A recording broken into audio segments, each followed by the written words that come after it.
So it's my pleasure to welcome this afternoon on the show Laura Dernie, who is the founder of My Discombobulated Brain. I've heard that word a few times in the past, but I'm never really quite sure what it is. So Laura, welcome to Perfect Health with Elaine Godley on Elastic FM. And please tell us about My Discombobulated Brain. Well, thank you for having me. My discombobulated was my favorite word that I discovered when I was about 15. And I used to, surprisingly, and it's a weird thing, used to love wrestling. And Steve Austin was my favorite wrestler. And he won, I think it was Hell in the Cell. This is my strange life now. And he, at the end of it, said that his brain, at the end of his career, his brain was so discombobulated from being hit around the head with steel chairs. I was like, that word sounds cool. What does it mean? And it just means kind of confused and things don't really link up. That everything's kind of there. It's kind of like you put everything in a jar and shaken it. And when I got sick and had my own journey with mental health, I realized that that's how my brain was. It was just, everything was in there and sometimes it just doesn't match up. So it was a bit discombobulated. So when I started the charity, that it just was the right thing to describe it, really. So that's how we came about. Right, that's kind of how I imagined in my mind what a discombobulated brain would sort of be like. But thank you for that. So what does the charity do, Laura? We're a mental health charity that runs drop-in sessions. We work with the local universities as service user lecturers, as well as support groups for their students. We do school lessons, we work with businesses. The key aim of us is to start the conversation about mental health and to get people to realize that mental health isn't a choice, like it's an illness. That's why we use the hashtag sick, not sad. We have also the other side where we're currently launching a large male campaign, which is being led by our 3 male trustees, because according to the research, some of the worst bits about male suicide campaigns is they're mainly headed up by women. And being a woman, I can't sit down and tell a man how to feel in the same way that I'm pretty sure if they tell me that labor is like being kicked in the proverbials, I'm going to say, right, let's do that for 24 hours like I was in labor. So having them lead the male campaign, I feel gives it that extra strength and root. And I get very frustrated because I, obviously being the founder, I like to know what's going on, and I just get these little updates and I'm like, so what's happening? And they're like, shh, doing it. And I'm like, tell me. But we're in the process of launching that really big campaign, and I'm really excited about it because I know they're doing an awesome job. Because how we came about was, not only did I get sick, but at 18 I lost my best friend Jonathan to suicide, and that was many moons ago because I'm 35 now. But the more I learned and researched about mental health, and especially my own when I was ill, I realized why he didn't talk to us. And it's a lot of it is because men aren't given those skills in the same way women were always told to talk. Hence why I'm still talking now.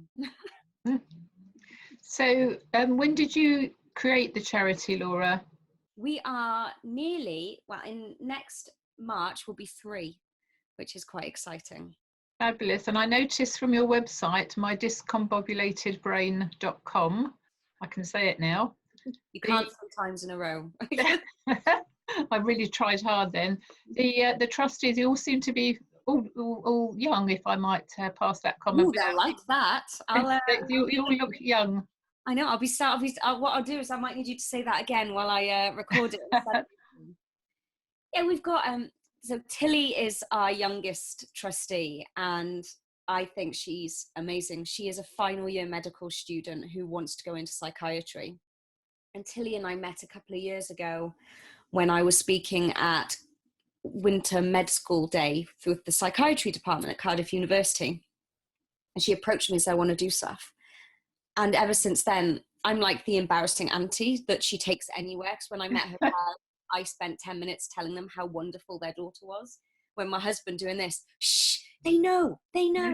And then ranging, you know, they're all Striz or Hannah, as her real name is. I didn't know it for 6 months of our friendship, but Striz is, they're just I could tell you wonderful things about all of them. But yes, I like to remind Dave that he is the oldest, as he's the head of trustees, and he is I'm a bit scared. It was his birthday yesterday, and I don't want to get it wrong. So he's a couple of years older than me, and I'm 35. So okay, so you're all under 40 then. Dave is just under 40. Right. It's okay. So to me, that's young.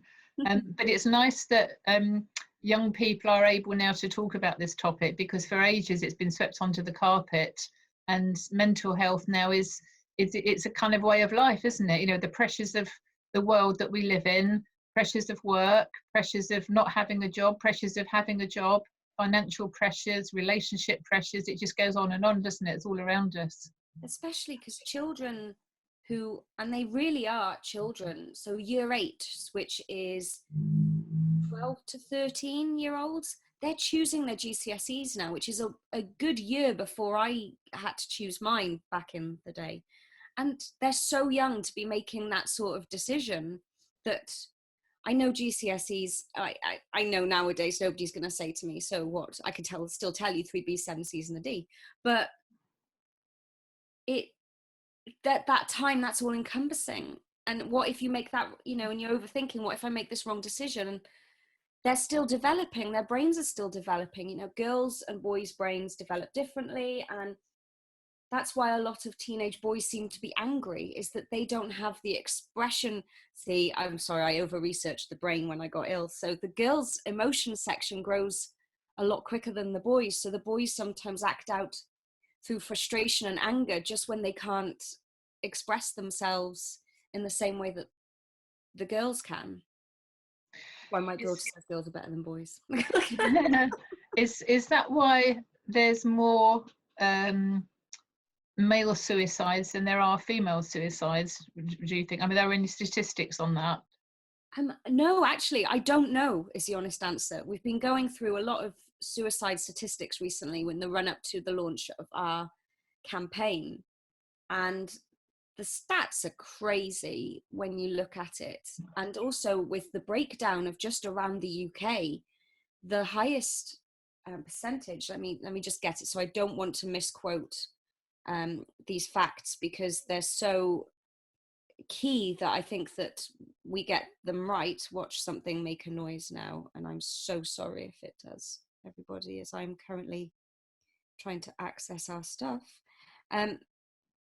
In 2015, the suicide rates in UK and the Republic of Ireland, 21 men per 100,000 in Wales committed suicide.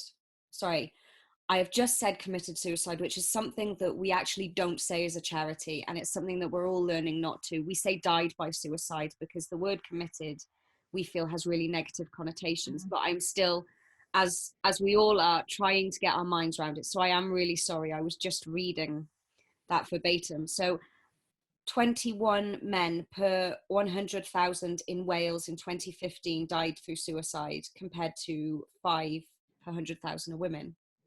Wow, that's significantly more, isn't it? It is, and it's massive. Northern Ireland has the highest rate out of the UK. Then it goes to Wales, Scotland, Republic of Ireland, and England. And it's all that dramatic. When I say, like, from 21 to 5, it's like 18 to 7, 15 to 5, 16 to 3. So it's consistent right throughout.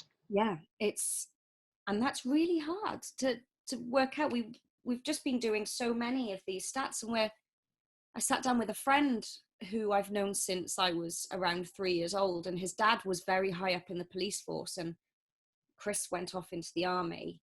And when he came back recently, me and him were sat down talking, and he said that he asked his dad at 35 how many male friends had he lost to suicide. And his dad said 1, and it was through They had seen some really bad stuff in the police force, and they were struggling. And I am so sorry. I don't know if you heard that. I'm sorry for that. We heard a tinkle, yes, yes, the notification, I expect. So Chris's dad had only come across one. And Chris and I sat down, and excluding anyone from the army that he had known, we realized that between us, we knew, and not just knew of, we knew, like we had been in the same classes as, we had gone out at a party with them. We knew 5. Goodness. And that's, I'm so sorry. We knew 5 people, and that is crazy to know 5 people that have passed away or taken their own lives because they felt that there was no other way out. And I understand a lot of people think that it's the easy route out, but it's really not. And it's so hard. I have no idea what's going on. And it's so hard to explain that to people. But because I was ill myself personally, I never was suicidal, but I do understand how they felt like people, even with families, would be better off without them. I know what you're saying. I have actually had that experience in my family. My mum's sister committed. No, she didn't commit anything. She died by suicide. All these newfangled things that we're supposed to say. There's so many things that are just not PC anymore. But actually, the net result is the same. The person isn't with us. However we package it. Net result is that they're gone from our lives. So my mother's sister, when she was in her early 50s. Went that way, and I have several friends who have died through suicide. But also in the last, I would say, 3 months, I've heard of 5 or 6 young men through friends of friends. I don't know these ones personally, but through friends, and they're all young men. Yeah. In their 20s, some are teenagers, late teenagers, and it's horrific. So what is it, the campaign, Laura, that you're about to launch? It's about getting men to talk, and not only getting men to talk to each other. So getting that support group, which women sometimes find easier to do. Now, I don't have, sounds quite cliched, very many female friends, but I've got 1 or 2 friends that I know I could talk to about anything. And using my husband as an example, I don't think he does. And I don't think he has that male friend that if he felt like he couldn't talk to me, for example, that he could be as honest with as I am, with example from my friend Kirsten. It's about getting real men to share their experiences and show that it's not a weakness. It doesn't make you any less of a man. Some of the people we've got involved in this are people that men would class as like manly men. Yes, men's men. Yeah, like no neck men. Yes. That's my husband calls it, no neck men. Ranging from, like, even if you look at our trustees, Rogan is one of the guys heading it up. He's a weightlifter, kickboxer, PT.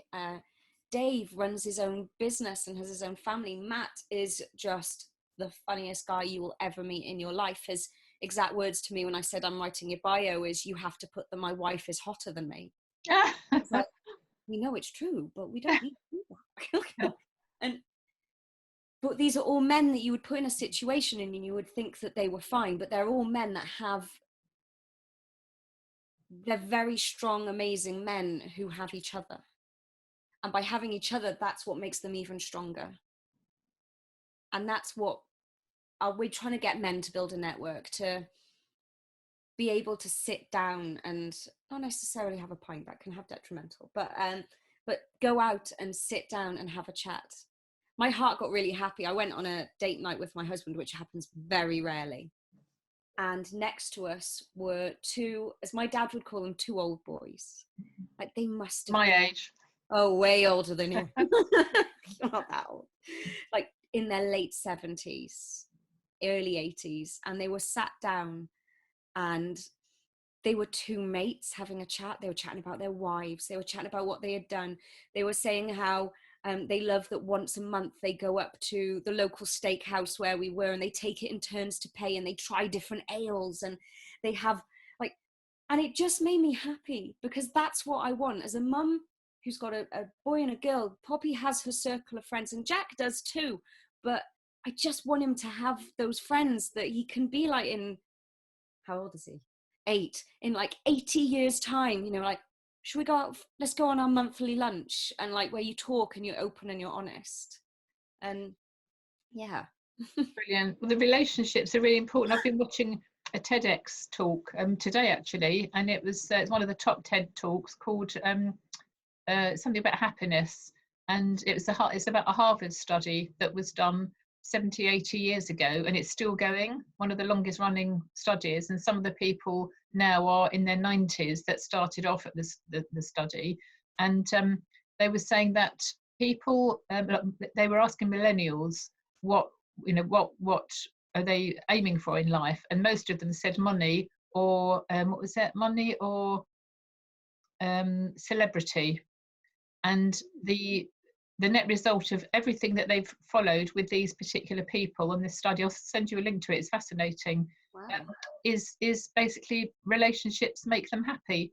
So those who aren't in relationships, whether it's a circle of friends or a closer relationship with one person, the more isolated you are, the more likely it is that you're going to have some sort of mental illness, and the more social you are, the better off you'll be, and the happier you'll be in life. So that actually stacks up exactly what you're saying, doesn't it? Mm-hmm. Completely. That was a Harvard study. So when are you launching this campaign, and what's it called? Well, I don't know what they've called it yet. We've launched the fundraiser, because we are run purely on donations. So I run it, but I don't take a wage from it. So in fact, no one who works with us takes any wage from it. Everything goes straight back into it. So we're currently raising some of the funds to finish getting it filmed, which is exciting. So we've launched the fundraiser. We want to get it launched in November. But this is where the difference is between men and women. They want to launch it in November. In my brain, I feel it'll probably be February, but just because we don't want to get it lost in Christmas. Yes, yeah. And we don't want to get it lost in January. So it's either November or February, and it depends on how the plotting and the planning of getting the individuals involved, that some of them are crazy, the people that they're talking to, and it's getting all their diaries together as well. Yes, yeah, okay. So you mentioned your own story. So what led you actually to start the charity? You lost your friend when he was 18, or you were 18, but then there's a big gap between then and now. So the abridged version is, I suffered with peri and postnatal depression with both my children, but I also had extreme morning sickness with both children. So when I had Jack, the extreme morning sickness wasn't picked up, and through it, my gallbladder failed, but I was 25. I didn't fit any of the criteria of gallbladder, and I was pregnant, so they put it down to morning sickness. They put the pain that I would experience as baby on sciatic nerve, and it was only 4 months after Jack was born when they realized it was my gallbladder, and I ended up having it out, but my weight had plummeted to, I think I was just 6 stone. Wow. I looked like Skeletor on meth, is probably the best way to put it. Then when I fell pregnant with my daughter Poppy 3 and a bit years later, after I had my gallbladder out, my doctor took my antidepressants away and said that the reason you were struggling was because you were so ill. And I went, okay. So we had probably the worst 3 years of our marriage and relationship. Nobody would have ever judged Henry for leaving me. I was an absolute nightmare, is the nicest way to put it. So when I fell pregnant with Poppy, they diagnosed the extreme morning sickness when I was 9 weeks pregnant, which was really good because it meant that once a month I felt great, because I would go in and they'd put me on a drip because I would hit such low dehydration levels that they would put me on a drip and I would feel normal for a couple of days. Isn't this what Princess Catherine had? William's Yes. wife. When She had this. had it, and she was pregnant towards the end of my pregnancy with Poppy. So it was like, yes, finally people are realizing it's real. And then I was on anti-sickness meds, which caused several interesting discussions within family members because of the 60s and the 70s and the issues that had with them then. And then when Poppy was born, I announced, because obviously I knew more than the doctors, I'm going to be medicine free. And they were there with my tablets going, you need to take these. You need to take these. And I'm like, no, I'm going to be medicine free. So the brain has blocked out those first 2 weeks of Poppy's life where I was medicine free. Apparently it was horrendous, according to my husband. He thinks he's a hero because he did every night feed. Little does anybody know when he tells that story that he's massively into NHL ice hockey, and his team are the Canadians, I think. They play at night, our night, don't at they? 2 a.m. Yeah, I can see where this is going. He was up anyway watching the playoffs. I mean, so he likes to play the martyr, and then I'm like, but weren't you up anyway? And he was like, sure. But yeah, I don't remember the first 2 weeks of Poppy's life, but I do remember ringing Hen on his first day back at work saying, I need to go to the doctors and I need to go now. And I walked in, and my doctor, who I do credit with saving my life, because when I was pregnant, she saw me once a week to check how I was and do talking therapies. She saw Henry every other week to check how he was. And she saw Jack, who at the time was 3, and asked him whilst playing blocks how mummy really was. Because there's nothing more honest than a 3-year-old child. Absolutely. It's interesting that your doctor spoke to your husband, because I think in the experiences that I've witnessed, it's not just the person with a condition, whatever the condition is, whether it's mental health, fibro, cancer, diabetes, whatever it is that's a debilitating condition. It's not just the person, it's the ripple effect it has on all of those around, including friends. People forget the people that are caring for them, because that's basically what Henry became. Whether I don't care how dramatic it sounds, he was my carer. I would go to work, I'd have to function and be normal, and then I'd come home and I'd be like, I can't do anything, I can't, or I'd be angry and aggressive, or I know we use sick, not sad, but sadness is one of the emotions that you feel, and just, or even nothing, which was and is annoyingly my body's go-to, is I just don't feel anything if I'm not well. So yeah, the fact that she supported him probably saved our marriage. And the best thing was when she discharged me from our talking therapy, she told me she was pregnant, and she's been 3 since then. And I turned around and went, what are you doing? Have you not seen what it did to me? But she has 3 wonderful children now, and every so often when I go in with like Poppy, she goes, how is this the baby? And I'm like, I know, she's 5 going on 15. Gosh. So it's has long-term effects. So are you well now? Do you monitor yourself? I mean, how does it pan out? Interesting that you say that. Is that yesterday I did a Facebook Live on our charity page where I've had a really rough few days, where I had a meds mix-up, where I ran out of meds, and then I decided, because I couldn't get them quick enough, so I started to ration my meds, and it was completely my own fault. But I always show the positive, and this is me. I am always like quite jovial. I've got crazy hair. The joke is that a unicorn threw up on me. I'm the mum that the kids want to come to the house because I'm like, tools. One of them is don't die. And then they go, don't die. I'm like, yeah, too much paperwork. Just go play. The other one is don't go in the office. So it's not like it's there's any real. I'm like, just come, have fun. My uncle passed away when I was pregnant with Jack, and one of the things he said to me was, don't save stuff for best, because best Yes. will never Yeah. come. Mm-hmm. And Poppy was wearing like a bridesmaid dress around the house yesterday to go play football, and I'm like, do it. Yes. So the kids like coming here because I'm nuts on many levels. But last night I showed, I think, to some people a side that they didn't see, which is I wasn't sobbing, but you know when you cry but you're not crying, where you just can't stop the tears coming through. And I actually talked about my friend Kirsty in it for saying that she believes in me even when I don't believe in me. Mm. And we don't say, we've known each other for many years, we don't say nice stuff to each other's faces, which is a bit of the joke. We say nice stuff to each other in text messages, or if we've had a drink. Yes.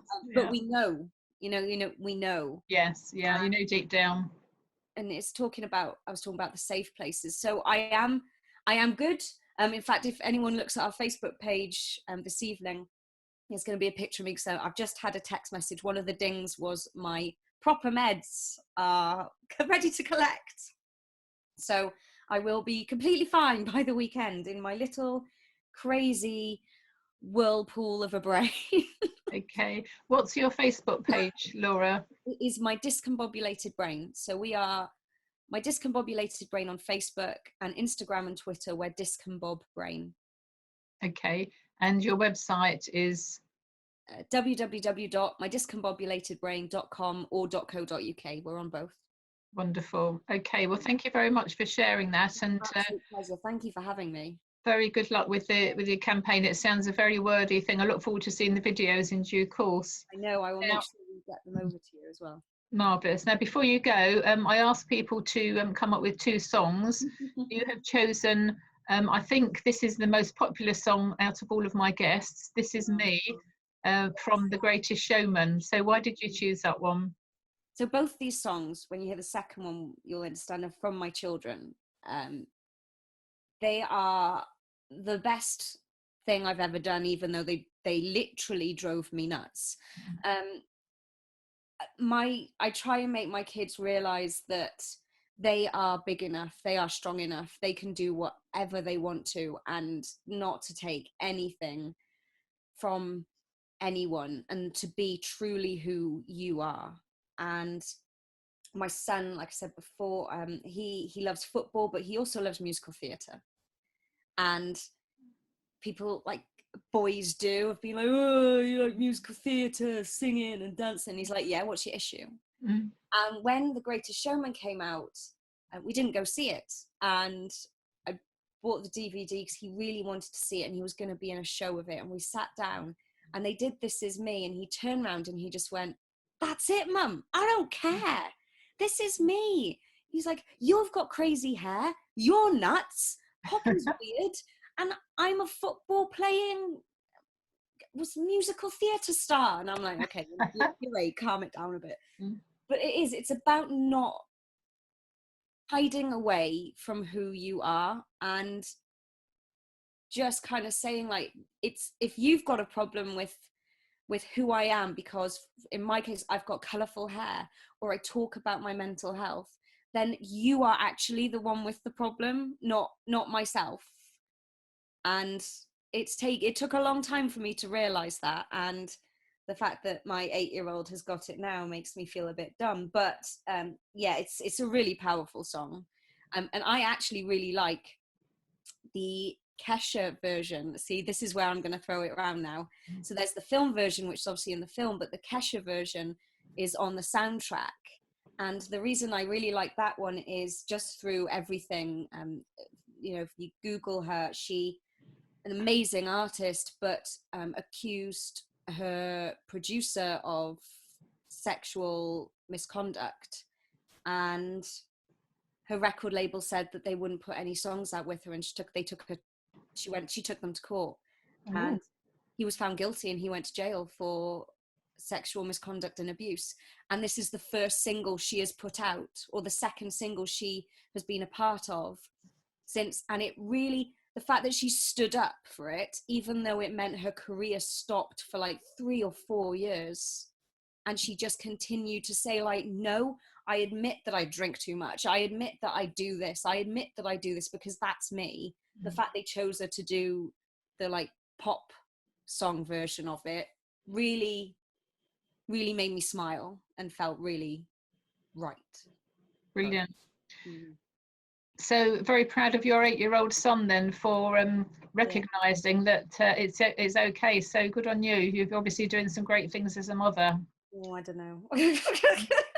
So the other song then, I think it is attributed to your daughter, Yes. Get Back Up Again. So tell me about that.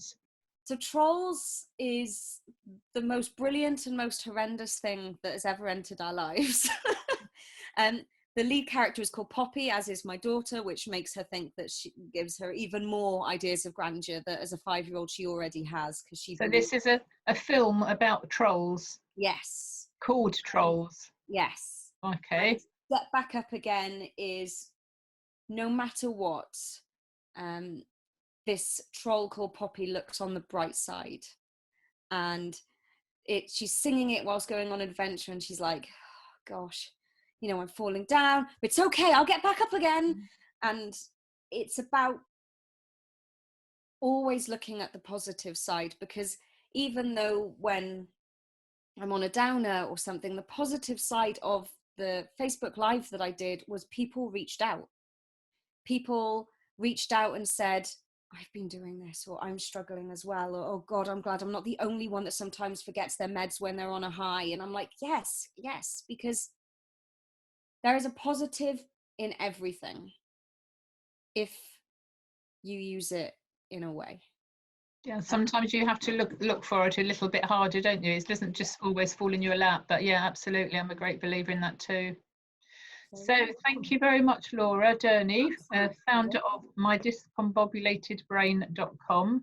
And those two songs, Get Back Up Again and This Is Me, will be played very shortly for you. Thank you for being on the show this afternoon. Thank you so much. Have a good day. Thank you. Bye.